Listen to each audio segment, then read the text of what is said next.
waxa meesha la isugu yimid waa garan kartaan xafladda way furan tahay oona xafladda furo ayaa loogu talagalay xafladdan waxaa waaye wasiir cabdirashiid in badan buu maqnaa in badanna waa raadinaynay si kastaba ku yimaada alxamdulilah soo badka waa la keenay qaybka asaga marka waa xafladdii soo dhoweyntii loogu talagalay shacab weynaha reer beled xaawo waa in horta siyaasadda ayna isaga qaldamin oo jubbaland annaga ah waana ahaan doonaa waana nahay jubbaland marka sidaas looga qanco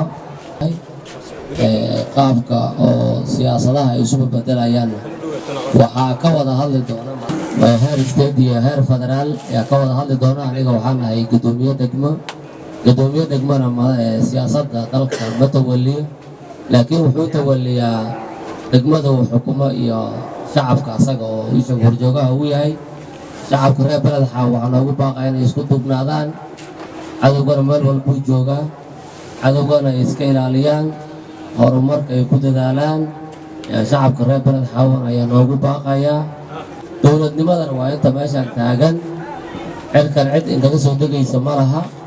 dhulkan cid inkaga soo baxaysa ma laha sidaas ayaan kula dardaarmayaa